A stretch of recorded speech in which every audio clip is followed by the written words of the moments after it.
तो भाई और बहनों, मैं आप सभी का स्वागत करता हूं इस सस्ते शोडाउन के अंदर, जहां पर हम बात करने वाले हैं बुल्ला भाई और रॉकी भाई की फाइट के बारे में। ऑल्दो मैं यहां पर वर्सेस करके कोई फाइनल विजेता नहीं बनाने वाला।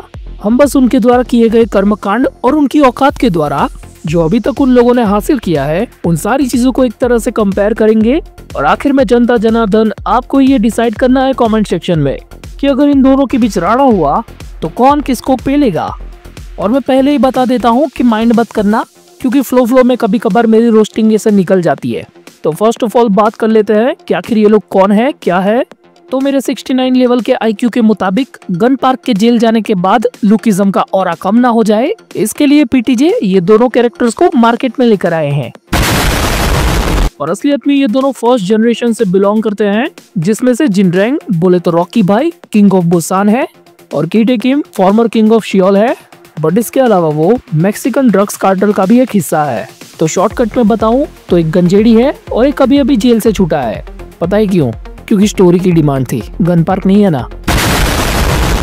इन दोनों में एक और बात कॉमन है कि इन दोनों की छोटी सी भी फाइट अभी तक फर्स्ट जनरेशन के लेजेंड जेम्स ली से नहीं हुई है। हाँ, वो बात अलग है कि कीटे किम ने खोपचे में ले जाके जेम्स ली के साथ डांडिया खेला हो या फिर शायद तगड़ी वाली ट्रेनिंग करी हो, लेकिन लड़ाई के मैदान में ये लोग अभी तक फर्स्ट जनरेशन के लेजेंड के सामने नहीं आए। कीटे किम यहाँ पर लेजेंड्स की ब्लड लाइन को बिलोंग करता है। लिटरली ये बंदा लेजेंडरी गैप्योंग किम के गोटो का कमाल है। बट हमारे रॉकी भाई भी यहाँ पर कम नहीं है, वो भी उसी बंदे के डिसाइपल है जिसके पास लेजेंडरी गोटे थे। अगर हाइट बॉडी की बात करें तो दोनों लंबे चौड़े अच्छी खासी फिजिक वाले हैं। कीटे किम की हाइट मुझे जिनरैंग से ज्यादा लंबी लगती है, लेकिन जिनरैंग की फिजिक कीटे किम से ज्यादा बल्कि है, ये तो देखकर ही पता चलता है। अब इज्जत आबरू की बात करें तो कीटे किम ने अपने ही बाप को अपनी ही गर्लफ्रेंड के साथ मिलके लुढ़का दिया, जिसकी वजह से इसको लुकिज्म में बाप का कातिल भी कहा जाता है। अब भले ही डर की वजह से कुछ लोग इसकी इज्जत करते हो, लेकिन जो लोग इसके कांड के बारे में जानते हैं वो इसे नफरत के अलावा कुछ नहीं दे सकते। ऑन अदर हैंड हमारे रॉकी भाई AKA जिनरैंग बुसान के एक रिस्पेक्टेबल एंटिटी है, और ये चीज हमें उनके स्वागत समारोह से ही पता चल जाती है। भाई आधा बुसान आ गया था इनके गृह प्रवेश के लिए, और इसके अलावा इतने सालों तक बुसान में ना रहने के बावजूद भी जिनरैंग के लॉयल बंदों ने बुसान को अपने पैरों पर खड़ा रखा। लेकिन हमें अभी तक बताया नहीं गया कि जिनरैंग ने आखिर बुसान के अंदर पास्ट में क्या क्या कारनामे किए हैं और आखिर उसको वुल्फ का नाम कैसे मिला। हमें बस इतना पता है कि पहले वो इस अरीना का फॉर्मर चैंपियन था। अब जैसे जिनरैंग बुसान के अंदर अपना KGF चलाता है, वैसे ही कीटे किम का मेक्सिको के अंदर काफी फैला हुआ बिजनेस है, और अभी कुछ नए बिजनेस के सिलसिले में ही वो कोरिया में आया है। तो अब फाइनली थोड़ी बात कर लेते हैं उनकी ताकत के बारे में। तो एज सच हमें अभी तक मानवा के अंदर इनकी कोई तगड़ी ऐसी फाइट दिखाई नहीं गई। हाँ, कीटे किम ने एक बार कच्चा मटन खाकर जिचेंग क्वेक को पेल दिया था, और मस्ती मस्ती में उसकी हैंड ब्लेड की सस्ती कॉपी की थी, जिसकी वजह से जिचेंग क्वेक का हाथ फट गया था। लेकिन असलियत में जिचेंग क्वेक के बंदों की गांड तो पहले ही फट चुकी थी। बट कीटे किम के बारे में डिस्क्रिप्शन देते हुए हमारे Zicheng Quek AKA badass Ravi Kumar ने ये कहा था कि कीटे किम की स्पीड दोनों टांगों वाले गोमशॉप जी की तरह है, यानी कि उसी के लेवल की है, और अपनी इतनी ही स्पीड पर वो हटसन की माँ टेसो माँ जितना जोर लगा के मुक्का मार सकता है। और जैसा कि मैंने पहले बताया कि इसकी तो ब्लड लाइन ही लेजेंड्स वाली है, तो इसकी बाकी की एबिलिटीज पर हमें सवाल तो उठाना ही नहीं चाहिए। तो अब बारी आती है जिनरैंग हमारे रॉकी भाई की। तो इनके बारे में बोंग पेल चोई ने कहा था कि अलाइड को संभल के रहना होगा, वरना wolf tear you in a part. बोले तो भेड़िया आके चीथड़े उड़ा देगा। और चैप्टर 543 के अंदर अलाइड के 3 मेंबर्स को जो ये 3 मुक्के पड़े हैं, उससे हमें ये बात थोड़ी पता चल जानी चाहिए कि अगर जिनरैंग चाहता तो थोड़ा और जोर लगाकर इनकी हालत सच में खराब कर देता। और रही बात जिनरैंग की अपीयरेंस की, भाई ये जहाँ पर जाता है तो उसके ऑरा की वजह से मौसम भी बदल जाता है, और ये चीज अब तक मैंने सिर्फ गन पार्क के साथ होते हुए ही देखी है। तो भले ही ये लेजेंड्स वाली ब्लड लाइन को बिलोंग ना करता हो, लेकिन ये कीटे किम से कम भी नहीं है।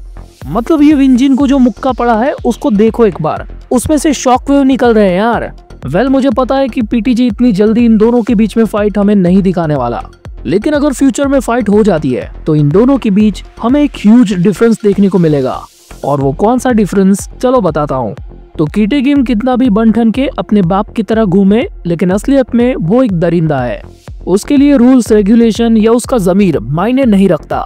अगर फाइट के दौरान उसको मौका मिले तो वो अपने अपोनेंट को मारने से पहले एक बार भी नहीं सोचेगा, बोले तो कुल्हाड़ी लेके टूट पड़ेगा और अपनी ब्रूटल फोर्स के साथ इतनी गंदी फाइट करेगा कि अपोनेंट का कुत्ता बना दे।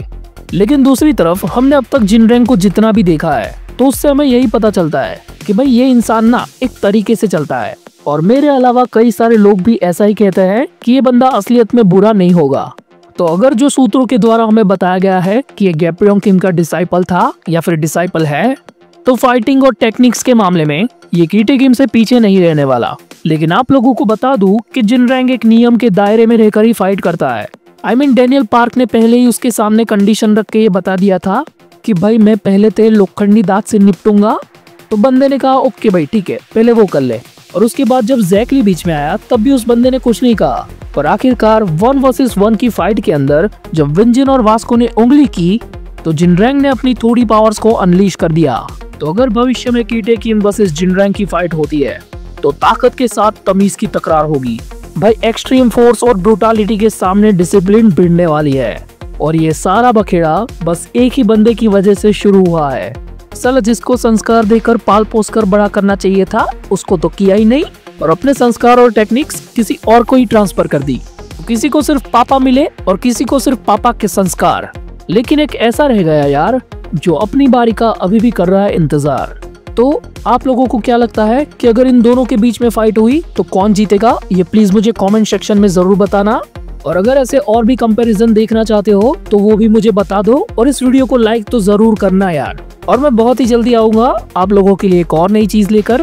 तो तब तक के लिए आप मेरी चैनल पर दूसरी मानवास को भी एंजॉय कर सकते हैं, लेकिन उससे पहले आधे ठाकुर का आधा गाना एंजॉय कर लो।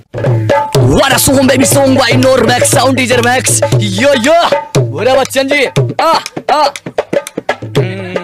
मेरे महबूब कयामत होगी।